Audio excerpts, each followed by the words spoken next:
said, it is really good to see you. Looking very well. Nice to be here again. I've read carefully the paper. It's really important. I'm looking forward to talking to that. We want to talk a little bit of introductory first, but then we'll talk to that, and I'm really anxious to spell this out. And welcome very much to Conversations. It's a pleasure to welcome to the program a very important individual here aboard Spaceship Earth, as Buckminster Fuller used to refer to this system we live in, and that being Michael Ben-Eli. He's a Ph.D., and he took it in cybernetics, as I understand, and everything. And he was a close associate of Buckminster Fuller's, and he's a systems thinker. And he's written a very interesting paper that we're going to have particular reference to called Sustainability, a big, big, big word in terms of the organization of human society now. And we're going to talk to all that. And Ben-Eli, welcome very, very much to Conversation. Nice to be here. Thank you. Always good to see you. Share a little bit, just briefly, your background. We'll get into that. Particularly, I think it would be good, your association with Mr. Fuller. But share some of that, and then we're going to get into the sub and substance of this very important paper and concept and thought pattern that you've put together. Well, I was born and raised in Israel. Went to study architecture in England when I finished my military service. And that's where I met Fuller. Yeah. And he opened my eyes to many of the issues that we see in the world today. Safe to say you were a close associate of his? Very much so, yeah. Yeah, I worked with him on a number of projects in different countries for a few years. It's a great honor to have been so close to such an important polymath. It's been a huge privilege, seems absolutely. to me. Do you still see him in that way, in larger than real terms, in terms of the figures that have come along intellectually in the history of the world? Well, see, you were close to him. I was not, but I was very much an admirer from afar, and am now. But well, this closeness meant two things. One is interaction with another human being. Yeah. He was almost like a grandfather to me in many ways. Yeah. And this is where you're not overwhelmed by grandeur. On the other hand, I recognize intuitively then, but deeper and deeper with the years, the enormous importance of his thinking. I mean, most people know him for his domes and for some inventions, but his ability to interpret the whole phenomena of industrialization, where the world is going, it's been tremendously important. And many of his concepts, the design science, the kind of design science revolution that he called for, is precisely what we need today. When you look at it.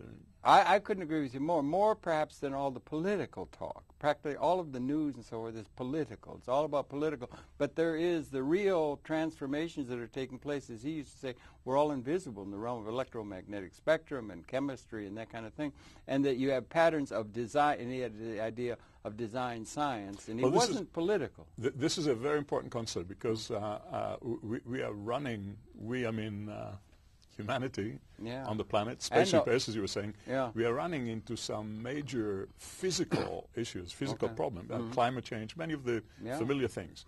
And those phenomena are not going to yield to political talk. They require actual design revolution, as Fuller was emphasizing. They require new technologies. They require new ways of doing things that go beyond just making political or diplomatic agreements. And I think this is why, to dramatize that, Fuller used to like to say that he's interested in design revolution rather than in political affairs. The other thing about that political thing is that the world politics is involved with all kinds of sideshows, really. I mean, here we are running like a train into a big wall with the depletion of resources, with the increasing pollution, with the explosion of population, many other phenomena that all interact to produce a totally new reality. And that reality will require a completely different kind of organizing. And meanwhile, everybody is talking about small-scale stuff in relation to that. We drive into the future with our eye fixed firmly on the rear-view mirror. Something like and that. There are transformations that are taking place that are, in a certain sense, invisible to most consciousness. And we have a series of institutions, thought patterns, and design of institutions and so forth, that we come out of history, and it may be that there's a major transformation that's taken place in that realm of reality, all in a certain sense invisible. It's at a design level, and we don't pay heed to that. We pay heed only to the lingering commitment to reifying of institutions that maybe have been transformed in a comprehensive and a capability sense in a major way that should be taken account of in terms of our design priorities. This is actually one way to interpret many of the big issues that we have today. Absolutely. I think that comes into your sustainability. You can see those as emerging as symptoms, if you will, of a tension between an old way of doing things that have become obsolete and the requirement of a new system that wants to be born. Is trying to be born, and is it might be the measure. And some concepts came out. He had some concepts. He was he was an inventor. He was a thought part. He had a philosophy, a comprehensive philosophy. And if I may, I want to just spell one out quick, and then we're going to get right to your paper and the details of it, because you put this together very carefully. But one of the concepts that he had was that we were gaining on the percentage of the world population that could be seen to be what would be called haves through time, because largely of technological and these invisible things that were going on in terms of the environment at a design level. And that he had a chart that you were involved with him in through the design science decade, 1965-75. He had a chart from 1952 that said, in terms of our capability, that's not the reality, the political reality, but in terms of our capability, we're getting to the point where if we measured it carefully, we could realistically be said to see a situation where there might very well be more haves than have-nots for the first time in the evolution of human affairs, transcending scarcity at a capability level. And that's the thing that he posited as a major premise. You're familiar. You helped him put that Absolutely, together. I thank you, and the world thanks you for all that work.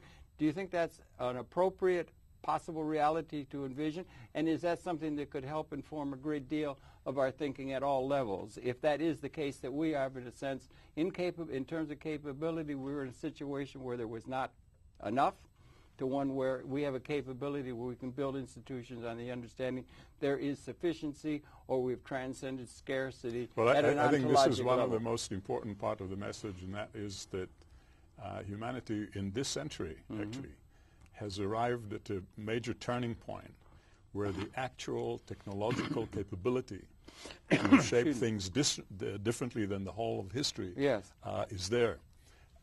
Fuller has really seen history as a trajectory of increasingly opening increasingly options to mankind. Yes. And one of this opening of the options was the abolition of scarcity. Now, and as that you know, is such a huge concept that it's hard to get your mind around. If all of our institutions were predicated within a general fight and flight and all these kind of things of understanding coming out of evolution 200,000 years, that we get from a point where there's not been enough. All of our institutions are predicated zero-sum, and it's an entirely different reality, and it never seems to be taken credence of by any of our leaders. It's all political reifying of the old inherited institutions. It's an entirely different psychology. Right. Okay. If you organize yourself on the basis of scarcity, you're organizing yourself as protecting yours. Exactly, and that's the way all our... If you have more confidence in the ability to organize differently, then you take everybody into account. Right. And that was his concern, how to make 100% of humanity successful. He saw the period of the 70s as a major transition point. About 1970 was the critical point. Getting closer to about 50%. Yes. In terms of the technology, again, in terms of the, not necessarily the reality when you count it. Not the reality, the abstract. In terms of the capability to achieve that. Yeah, but to achieve that point, the capability, like we have a capability now of destroying the species, apparently. It's only modeling with our weapons. We couldn't do it in 1945. Right. We so it's the same. So it's a major existential transformation that we should, from time to time, take credence of. Is what I'm saying, and you do. And it's the same kind of capability. You see, that's where he was talking about the transition from killingry, all those weapon systems, to livingry. Right.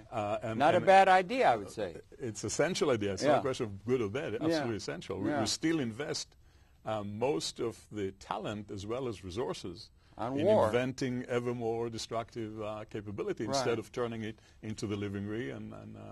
One other thing I want to sort of say, if you don't mind, one other thing I'd like to bring up that he had a term, and you worked with him close, ephemeralization. That is, through good design, being able to do more with less. Well, this that's a huge concept again, and this is like introductory to your sustainability paper. Doing more with less is obviously a key strategy. radical resource productivity, radical performance increase in all areas of technology is absolutely essential, because that is where the synergetic effect of increasing capability comes from. Yeah, right. It's not by using more resources, but by using a finite amount of resources maybe ever more effectively. With good design. And you can do more. That's an important concept. We can do more with less. And in fact, if you want... we don't have to rape the planet necessarily as we did in order to get energy or other things out of history. There are new capabilities at a design level that is available to us now that we should, again, take credence of. In fact, one of the things that is most familiar for, obviously, is geodesic domes. Yeah. And the geodesic domes, the structure, are the epitome of doing more with less, if you will. Most efficient way to enclose. In that regard, one shouldn't look at them as something in itself, but more as an indication, as a paradigm, if you will, for that doing more with less, where you can really achieve a larger performance, in this case, enclosing space with much less resources, less time, less everything you need. You were an architect. You would have some note of that.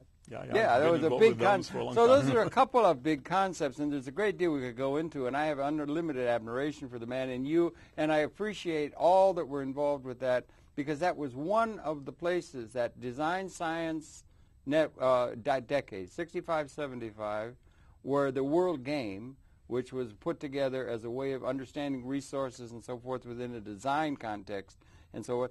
Very, very important information that we have, and I thank you enormously and all your colleagues, including Dr. Fuller, God bless him, and may he rest in peace and so forth, for that as a kind of introduction. You were associated with him. Now, you've gone on to your own. You've taken degrees in cybernetics and so forth, and you're working now with the Buckminster Fuller Institute, which carries on some extent and so forth, but you've got your own. And among other things, you're now concerned, and within this context that Michael Ben-Eli is concerned with, this paper's a major one you put together, sustainability. And you've broken down the concept into 5 different categories. And sustainability is a huge topic now, and one that you're helping to illuminate, and we want to deal with that. Well, I've been involved in the last 15 years or so in various projects around the world, largely with development agencies. Agencies that were first to internalize the concept of sustainable development, really addressing the question how to deal with increasing pressure on development on a sustainable basis.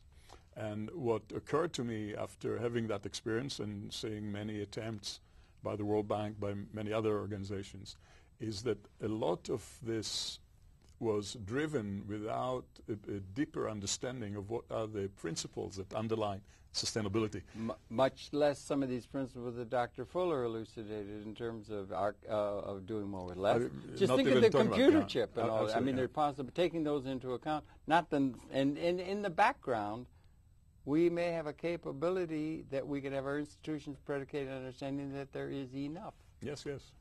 Huge concept. We talked about this a minute ago. It's a very big difference. Okay, that's all. Yeah, but it informs. And it occurred to me that if you would like to fly, for example, and you'd like to develop some machine to fly with or Vinci do so, tried, you better understand the principles of aerodynamics. I would say it's a good idea. Otherwise, you'll end up like Icarus and Daedalus or something. Right. And in the same way, if we are really serious about instituting sustainability as a state, as a planetary state, we better understand what really lies behind it. We understand a better definition of it, and what are the key dimensions that encompass it in order to be able to follow those. You have a definition of sustainability. Yeah, the prevailing definition, incidentally, that is accepted by most is one that was developed by the Brunel Commission, a UN commission that dealt with issues of environment and development. And they define sustainability in relation to generational equity. In other words, sustainable development, in their view, was development that takes care of the need of today without jeopardizing the need of future generations. Big concept. It's a big concept. It's, of course, a concept that is required by any society that wants to have an enduring future of any kind. But if you think about it a little deeply, it's a very difficult concept because we don't really know what the needs of future generations are. We don't know what their preferences will be. And it's something that's very difficult to measure, which is actually, in my own view, the reason why it was adopted. It allows everybody off the hook. Why it was adopted by the international community, the diplomatic community. This is something that nobody will not agree to, that we care about future generation. On the other hand, it doesn't really commit you to anything now in a real sense. Specific, yeah. And I think that's why we need to kind of bring more rigor to that definition, more power and more punch. Yeah. So my own preference is to anchor the definition of sustainability to the whole concept of the interaction of the population and a carrying capacity of an environment. Okay. Can be any population, any environment. Can be amoeba in a petri dish, or algae in a lake, or humans on the planet. And it's that interaction, which is in itself a fairly complex a dynamic system. All the factors that determine birth rate and death rate and so forth, which will give us the population rate. The dynamics of which is not completely understood today by demographers and so forth. We're learning all the time. So the total kind of population, if you will, through its activity, makes demand on the environment and on the carrying capacity. And that demand is really happening through two channels mostly, through demands on resources, consumption of resources, and through byproducts that are put into the environment, right? In our case, externalities. It's not externalities. It's the the metabolic processes generate some byproducts, and those end up in the environment. In our case, the metabolic system is not just our bodily functions and urine and fats and so forth, but it's the whole external metabolics, the industrial system that spews out carbon dioxide and all kinds of other things. So when you think about it, the really impact on the carrying capacity has to do with the demand on consumption of resources and the byproduct. Now, the planetary system obviously provides us both with resources, water, air, metals, you name it, and through what scientists call sinks, absorbs, the forest absorbs the CO2, water absorbs CO2, through other ecological systems, it really absorbed a lot of the byproducts. What is happening in our case, and in the rate of expansion of technology, and not industrialization, but more particularly the way we are doing it, we are beginning to overwhelm, not beginning, we have been for a while overwhelming the planet because in the rate of the consumption and the pollution and the generation of byproduct beyond the capacity of the ecosystems to absorb. Because we've been so successful. Well, you can call it success, but that's the kind of success of a cancer cell that proliferates very rapidly and consumes its host. That's interesting. There's a very danger of that. We are really, that's what we're doing. I mean, a lot of the thing that we celebrate as big expansion may be fatal. And this is why we have to be very serious about it. Now, that fatal aspect, this is something very interesting to understand. These fatal aspects are invisible to most. Everything is because of two very interesting things. One is most of the things happen in the realms that are not for example, the ozone layer. It's not something that you can see or touch. You need scientists to interpret this for you and tell you something is happening in the atmosphere that you don't see, you can't touch, you can't feel. But if you let it happen, you're going to be scorched. Remember Pasteur trying to talk about germs? Nobody could see the bloody things. So you had to tell it microscope. But there is another dimension here, and that is even more dangerous, and that is a lot of those phenomena tend to accumulate very slowly until they reach a tipping point where they suddenly jump on you. So on a daily basis, you can misjudge the rate of change that is likely to happen. For example, climate change is one phenomenon like this. The planet can absorb a lot of the thing, then suddenly a lot of things begin to happen. Glaciers melt, this happened, until you reach a point where certain things systemically become irreversible. And this is where you see the big damage. And this can become very quickly and on a magnitude that you cannot feel accumulating every day a little more. Right. So to most people, you can go, here's a very good example for that. One of the major problems we have around the world today is the really collapse of fisheries. We have been overfishing. The fishing fleets that have become whole industries of their own right, kind of dragging with 30 miles net, everything, are leaving nothing in the oceans. Now, for every single fisherman who goes out with a boat fishing, the fact that he's increasing his catch doesn't seem a big problem. It's a good thing. He gets more money in the market. There's more fish in the market. And the few more fish that he catches are way away from that tipping point that we are talking about. Right. Okay. So you have to look again at the totality. All the fishing fleets together are the ones that produce the problem, which is invisible to every single fishing boat. That's like a special case, Mr. Fuller. Right. So everyone says, I'm fine, and I just caught 3 more lobsters. What's the big deal? Let's go out but and when you have a suddenly beer, have 1 million lobster men catching each one 3 more lobsters, that's where you get the issue. So many of those kind of negative trends, if you will, are creeping on us. And I think that what is happening is that the awareness is increasing, but too slow, perhaps. One thing that fascinates me is how little even the well-educated public is on those issues. We used to have Malthus, and Malthus would propose that he said that he was very negative in terms of the prospect for the human prospect because, the growth of capability was arithmetic, the population was geometric, and we were doomed. In a certain sense, it was that view. Malthus actually focused specifically about the ability to feed a growing population. Right. And in his view, the population was growing geometrically.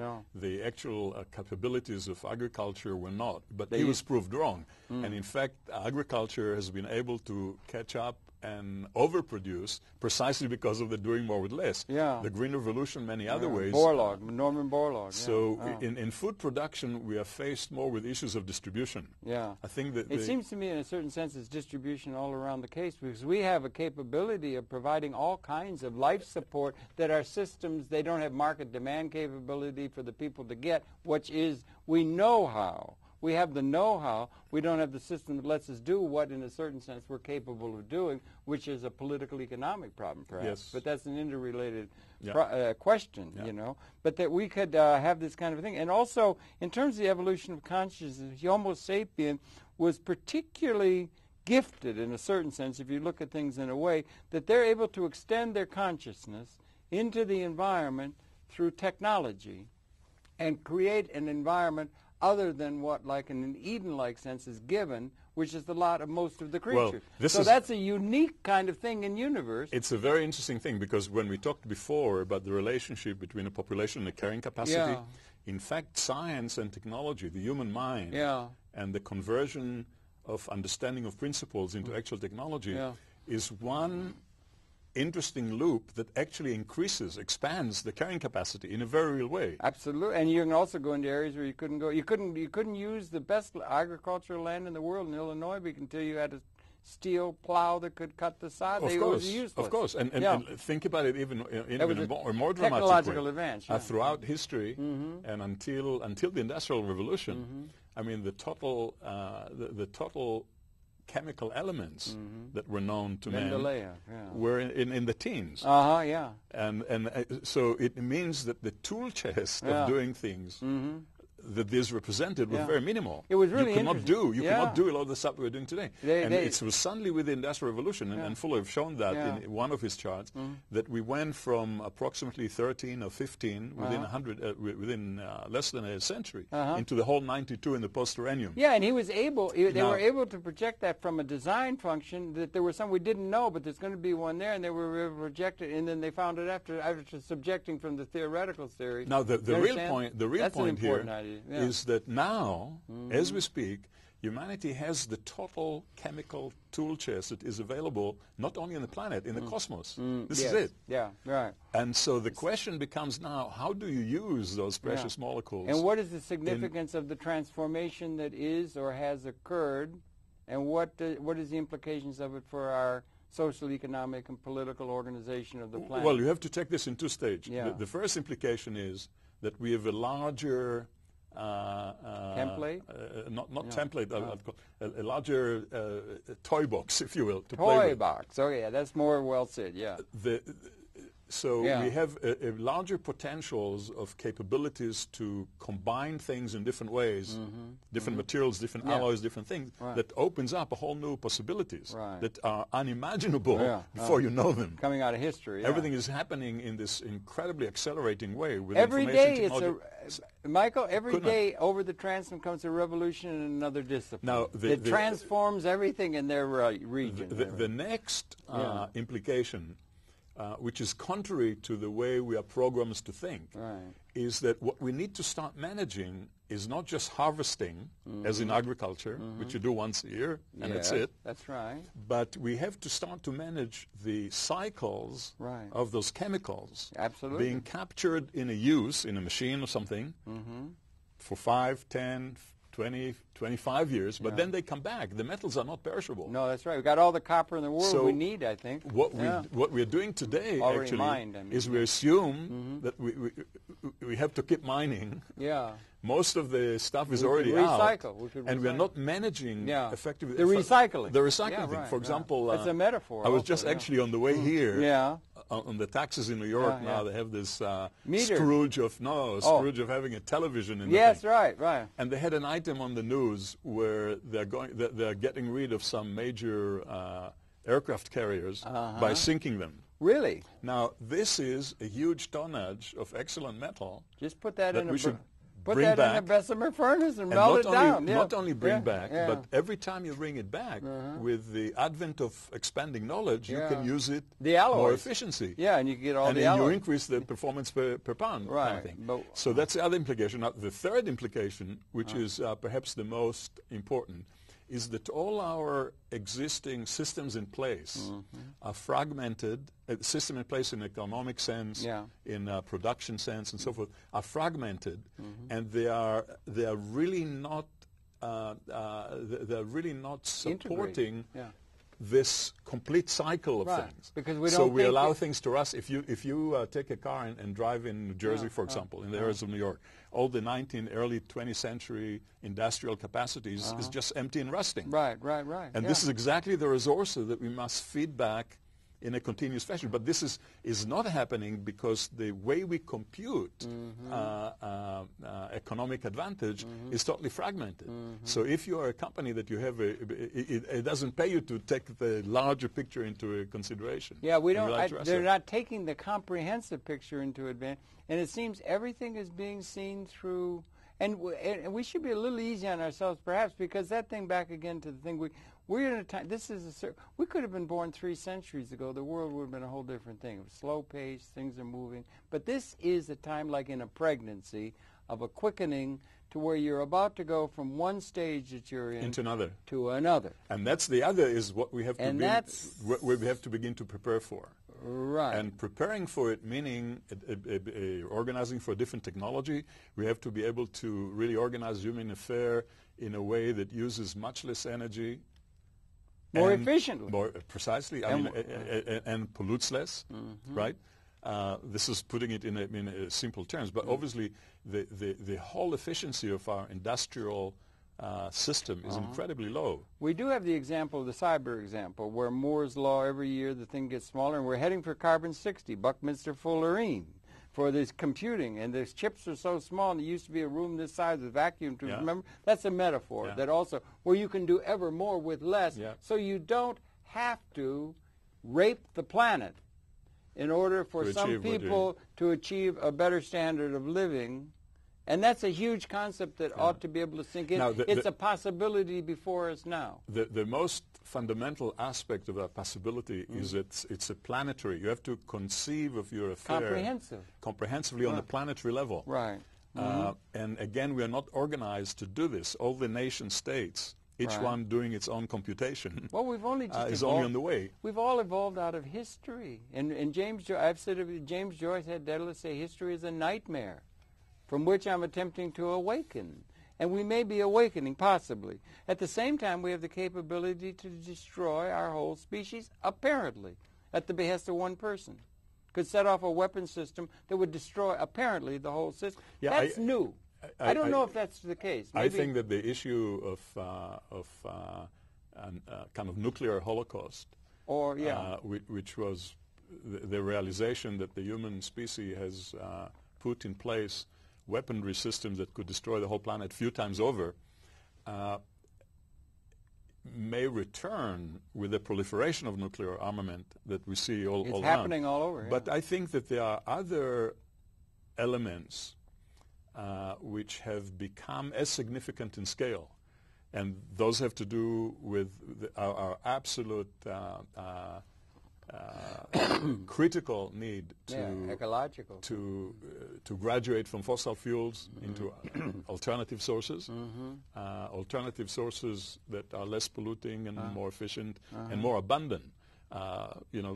Really plugging into the sun directly, rather than through the burning, which is. But the only thing I was trying to make on the negative side, the fact that we live at a time of, it's different. We were both born in a time when even if we were trying to kill everybody with all full-tilt boogie, as they say, we were impotent to do that collectively as a human society. Now, that's a huge existential transformation. Well, on the other side, you have, and they both happened around the same time, according to most models, around 1970, that on the other side, we have had a capability, that's technological extension of conscience capability. On the other side, the living side, we have perhaps transcended scarcity. Well, you see, it's one interesting thing about life. It's worth mentioning once in a while that may be the reality, and it seems never to be brought up in any kind of a thing that makes sense. I think we touched on this a few times during this conversation, Sorry. but I think there's another thing that's interesting. I think life as a process,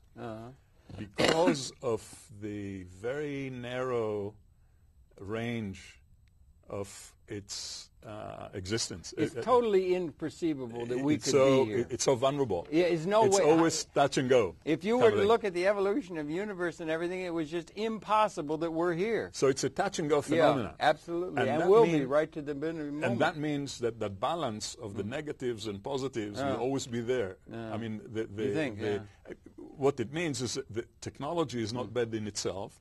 You can use it for armament, or you can use it for something else. Yeah.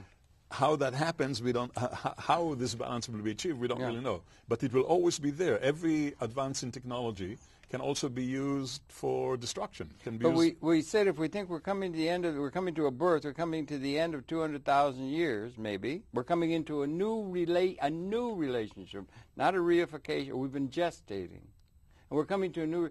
That will bring us into another level of connection to universe, perhaps, because there was an evolution. We were all Australopithecine for a while, for a long time, and then we transformed. But we're in that level of transformation is what I'm trying to get at, is the promise of this time. If we make it, at the same time we can wipe the whole... It's it's an interesting time to be alive. The promise is in the realization that our most important tool is actually the mind. Right. And the mind is the access to the evolution, the cosmic evolution process. And to the extent that we allow our mind to take over our instincts or other kind of forces that drive us, it's all there. We may be able to make the right decision. Yeah, and we may not. It may be we're meant to entropy. We got all the laws of entropy. We hope that not. You see, I think one of the fascinating things is that the ability to learn, the ability to adjust. Now, there's no guarantee. That's the point. There's no guarantee. That's what I'm saying. But but this is true always. You know, at every moment, it's true for personal life as well as collective. I think so. At every moment, you have to make you have to choices. Keep your accounts straight. Yeah, right. Where are you? Where are we going? Am I doing the right thing? How to adjust? I mean, this is what all traditions have always been about. How to recognize the way, right? The right way from the wrong way. Wisdom traditions. And that's precisely. If anything, when you dwell a little more into wisdom traditions, all Buddhism, Judaism, they all seem the same. The principles are all there. They've understood it a long time ago. And they've been roundly ignored by so many of our political leaders, right? And so we have, so here we go. There's a few things that are new. One thing that is new, for example, is the number of people on the planet. This is something unprecedented. If you look at it, you know, you have basically a straight line throughout history, suddenly boom, like this going. And we're going to be about 8 or 9 billion people. Or 10. Now, whatever the UN says 10 by 2020. Whatever you come up with, it's a totally, whatever the number actually is, whether it's 6 or 10 or 9, that doesn't matter. The point is that number is a totally unprecedented reality in the whole of history of mankind. And they all we never had to manage that amount of people on the planet.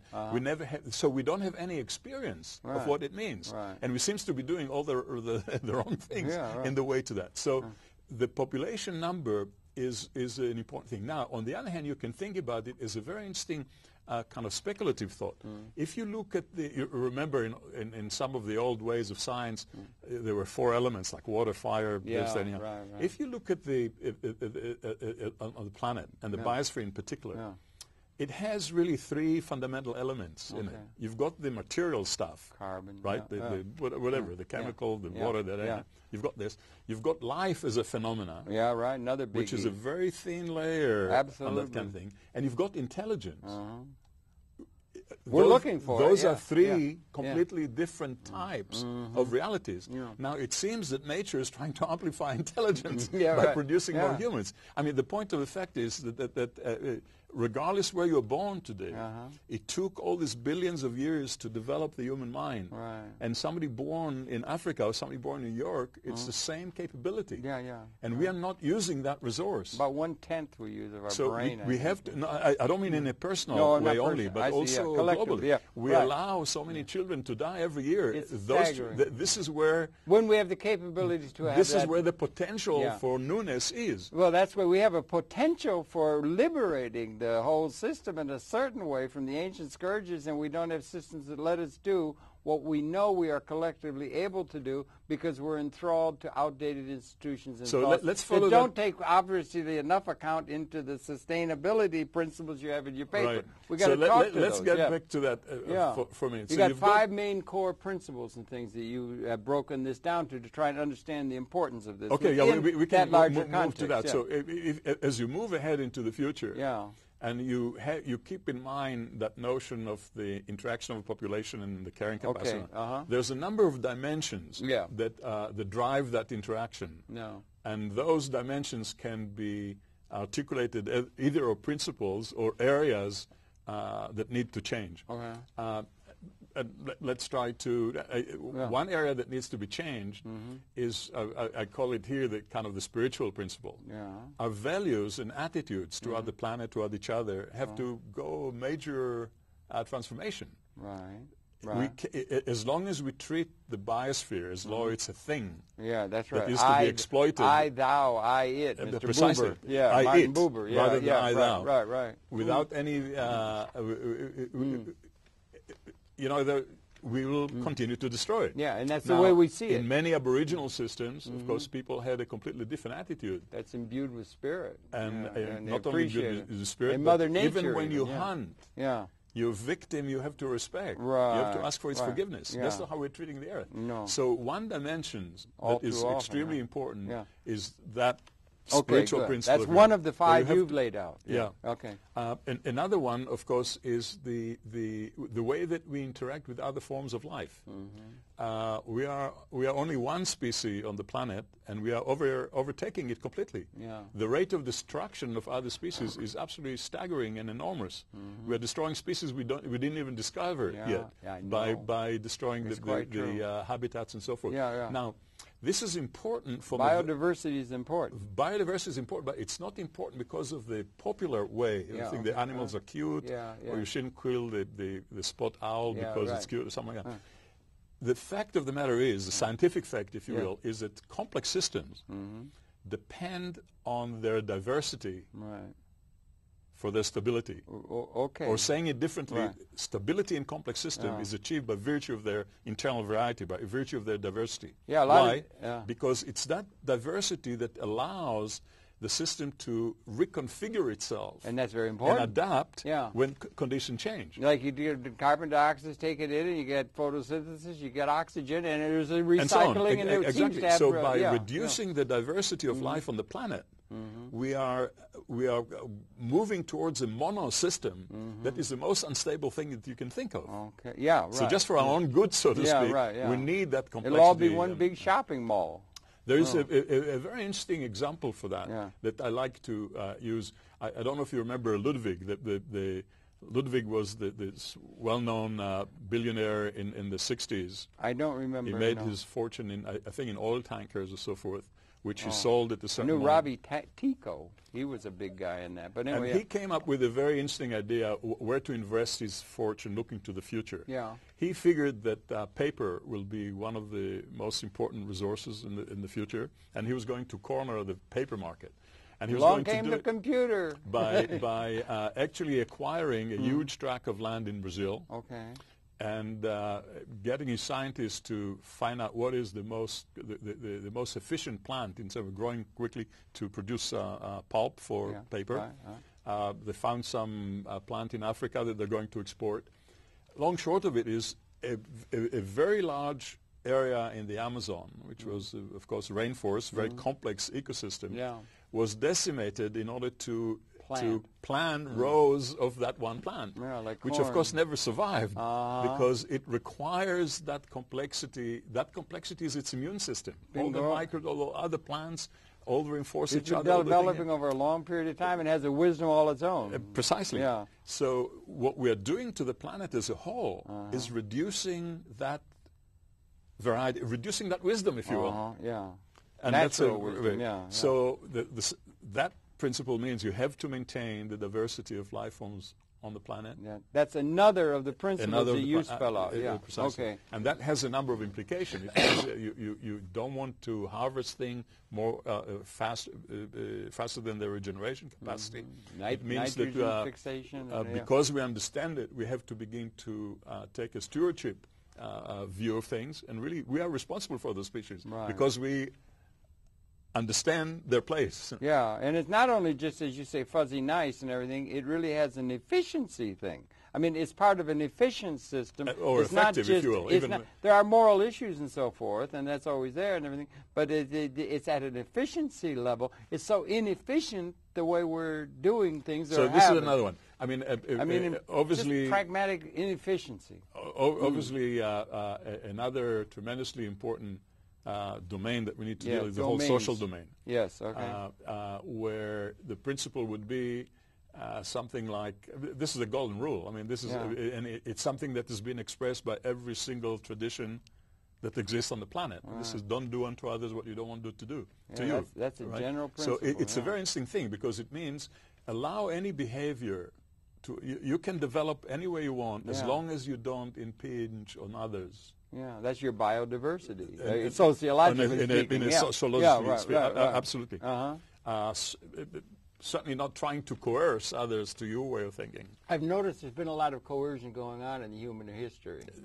Virtually all of them, all our institutions. But you see, as long as you assume scarcity, that's a strategy to follow. But once you say I could organize differently, then it's you irrelevant could revel. thing. You could revel in the diversity, exactly, and that should be the attitude, really. Now, the other domain, which is very important, is the economic domain, because we have at the moment an economy in place that uses the economy. If you think about it, really, economies consist of markets where transactions, any kind of transactions, take place, and frameworks. Value frameworks by which you evaluate those transactions. Absolutely, and the design of the institutions is the design question itself. Right. Design is not just, new... I'm a step before the design of institutions, because we actually are using today an accounting system which really distorts reality tremendously. Certainly it has a hard time taking account of transcending scarcity. Not only that, but even in a more specific sense, it allows us to count consumption as income. Yes, right. We are burning fossil fuels and thinking that we're getting rich in the process. Right. So it's not. In fact, it's the kind of absurdity that if you were a CEO of a company and you would do this to the company, your company, you'd be out in a minute. You'll be out in a minute. Yeah, you'll be in prison in a minute. And that's how we treat the even. planet as a whole. Which means we count those things externalities. We don't count them at all. We put zero value on nature. Zero value on nature. That doesn't include the realm of seeing pollution as an externality and so forth, and the part of CEO. The issue of externality is that we don't count the impacts. For example, we don't count the impacts of. Not only we don't count them, but when we count them, we actually count them perversely as increasing the GNP. For example, if you have a major ecological disaster as the Exxon Valdez, the actual cost of cleaning up will increase the the GNP. So there are many. That's right. There are many absurdities like this. The way that the capital markets count profitability that are pushing us in the wrong direction, and this will have to be. There's a major work that has to be done there. We have to understand much better the relationship between all kinds of basic things that define wealth in a real sense, rather than how many dollars we're in the bank. And that's another domain. And all of these domains relate. Now there is another. The fifth one, of course, is the material domain. The material domain really recognizes the fact that the fundamental flows of energy and materials are basically subject to the fundamental laws of physics. Rather than to political, expediency. And that the way that wealth is produced, really, when you think about it, is by applying intelligence, by applying mind to the physical reality. By the mind being able to penetrate that reality, if you will, and bring forth what are generalized principles. We got some. You can begin to do things with that reality that increases your capability, and that's what wealth production is all about. So on the material domain, there's a number of things that we have to obviously begin to do. Not the list of which is applying the concept of more with less, more rigorously. Ephemeralization, Mr. Fuller called it, of this technology through good design, through better design, superior design, I would call it, rather than good design. We need to begin to understand that we need to move from using capital sources, change those into income sources. So you don't want to eliminate. You don't want to deplete something that is not renewable.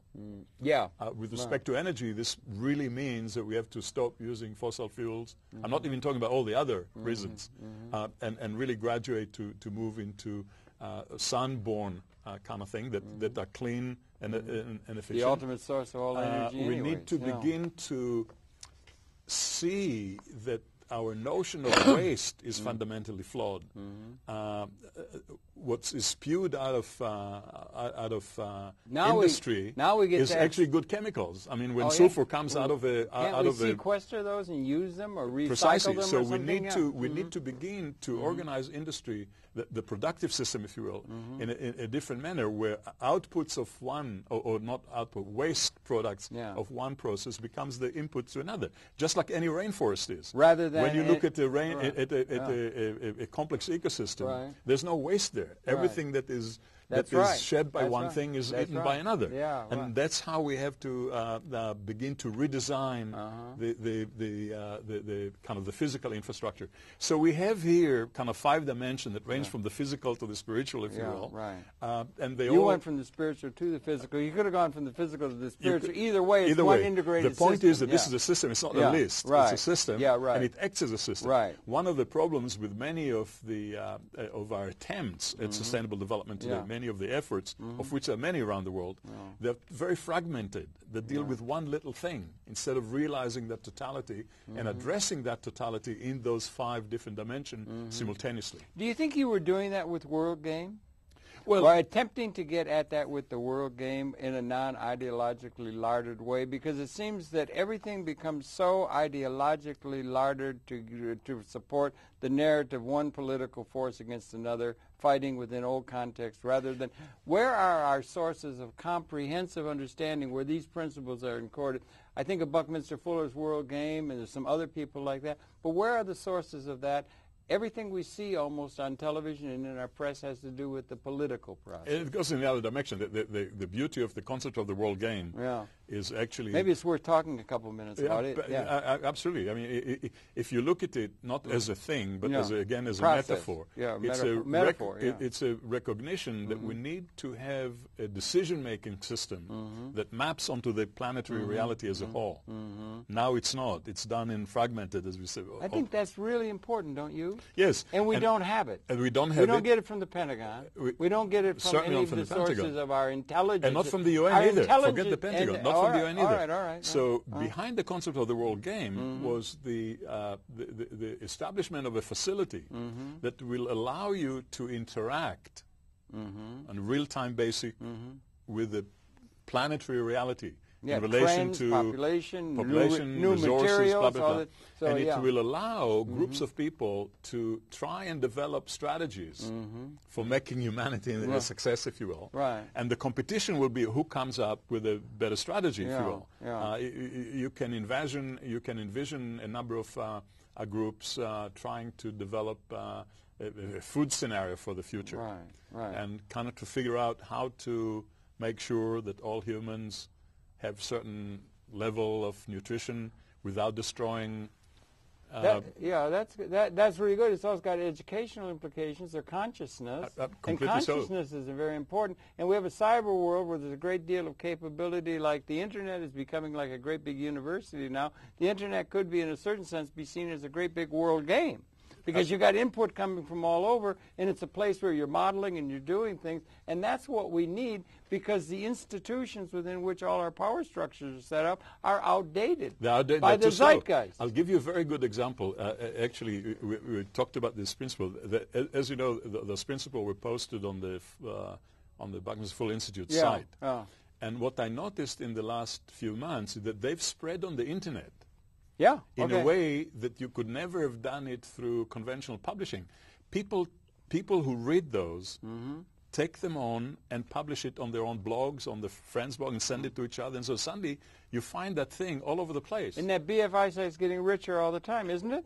Well, nothing to do with richer that way. No, I don't mean in money terms. I mean the content and the more. I see now they got a segment on there that goes into this crucial thing that you were so involved in, design science decade 65 to 75. Right. That kind of thing. So they can present that kind of thing, and it's presenting comprehensive understanding. In fact, we're doing the world cries out in for. November. We're going to have a workshop you're going to have on design science. You're going to have a work science on that, and you're going to involve this too. Absolutely. Right. You're going to have that, and there's been some Meta Gable, who used to work with Mr. Fuller, has this thing he does with the UN, that kind of stuff. But our institutions are largely outdated, it seems to me. So many of them, yet that's what we see almost all of the discussion of things going on. What other institutions out there that take the measure of things adequately? We just talked with a fellow who likes Amory Lovins a great deal. Right. And the man, there are other and there's a book, I would show it, I just want to show it really quick. This is a book, I don't know if you know it. It's called Massive Change. It's all about design. Fuller's prominently included in this and others, but it's at a design level rather than a political level. And even the political institutions could be subject to the concept of anticipatory design structure, absolutely. if you understand what I'm saying. We usually use the term design in a very limited way. We're using it with respect to, on one extreme, as just a superficial pattern. Like something, a decoration. Or with respect to objects. Right. One of the things that is absolutely, by implication of the whole concept of design science, is that the planet is a subject to design. And certainly all the systems, not just the technology, but the governance system, the economy, everything else. We invented all of those things. You see, this is the difference between the physical principles that govern the physical reality than all the other dimensions, because the thing that drive the others that are based on that are all man-made. We invent them. We can redesign them. We can rechange them. We can change the criteria. But one of the things is the synergy, and the comprehensive nature of taking the measure of things and everything, which seems to me to be a real challenge like that. And now if we go, let's say, just over into academia, it's all divided down into specialized. Tunnel vision, specialization, and we put such stress upon specialization. A PhD, you have to write a dissertation on something that's so esoteric that nobody pays any attention to. Which is now nobody sees the whole picture. And they don't see the whole picture, and we don't encourage the seeing of the whole picture, maybe because people are uncomfortable that there's something negative going to come out of seeing that the emperor has no clothes. The people responsible for the inherited institutions and all the interests involved do not have a vision worthy of what the future requires. It should be coming from somewhere, and from intellectual sources, and what are the sources where there's comprehensive taking account of things so that we're not all tunnel visioned and so forth, in your view, outside of World Game, with the kind of work you're doing? Well, where are the places? There's a number laid out in this book. There's obviously a number of individuals and institutions who are thinking big, and their numbers proliferating. But even what's more important, I think, is that we are developing the information and communication tools to spread that more rapidly. We're doing it here, We're doing it in here. public access. The a good internet, idea, of don't course, you think? is absolutely. Yeah, yeah. The internet, of course, is one such tool. Yeah. So the access to this thinking is becoming more and more... Access to a comprehensive taking the measure of things, which is a very important thing, and overall what you're doing in a certain sense. Yeah. That's what you're trying to do with this thing. And let me ask you one last thing. You've been at this for quite a while and everything. Are you optimistic for the human prospect, or do you sometimes think we're going to take the wrong turn? Bucky Fuller said it's going to be touch and go right up to the final moment, and we're still racing that clock. But this is why it's meaningless to be optimistic or pessimistic, I think. You think it's meaningless? You have to understand that there's a process. Processes always have problems with them, and you have to do whatever you can to understand what's going on and to contribute to the right way. To the optimistic scenario. And what is the optimistic scenario? In my way of thinking, it's almost like a liberation. We have a capability. People are caught up within situations. So many people, you said a woman has to decide which child she's going to let starve to death. And we know we've got the food. We got the capability. We got this ability to do it. We could liberate everyone to be biodiversity and that kind. So we have the capability in our skin of destroying the whole damn thing, or liberation. It's very interesting. I would opt for liberation, wouldn't you? And it's going to come from collective things like what you're doing. They should be listening to that more than all that political stuff that's reifying outdated positions. Yeah. That the first chapter in the Bible, Genesis, start with expulsion from paradise. Yeah. So my answer to your question, what would be the optimistic scenario, will be reclaiming paradise. Reclaiming paradise, but now it's at another level. Conscious level. Adam and Eve and that's what we're here for. Absolutely. We have a purpose in the universe. So you see, here's a nice thing. Adam and Eve were in paradise, but totally unaware of it. Yeah. They had to be expelled in order to... And we had to go through all this. And we had to go through all this mishigash in order to design it and maintain it and make sure that it's sustained and be rejoined to forever. Nature at a higher level of understanding than what we've been. We've been gestating. We're coming into that time. Couldn't be a more interesting time to be a live participant and conscious. And we need to have some sort of a taking the measure of all this. And I would really hope that we decide to go on that liberation course. I think there's freedom blowing in the wind for everybody and all the creatures. And I think the young world will make sure that we're going in Let's that direction. hope so. And people that from the older world has been putting it together. You can't do better than going to Michael Ben-Eli Ph.D., who's written this very interesting paper, Sustainability, 5 core principles thereof, and very well grounded in the context that goes around that concept. Thank you, Michael. Thank you very much. Really pleasure good for talking to you. It's your pleasure to have his perceptions. We invite you to tune in. We'll be coming back again tomorrow. Really interesting stuff and important work.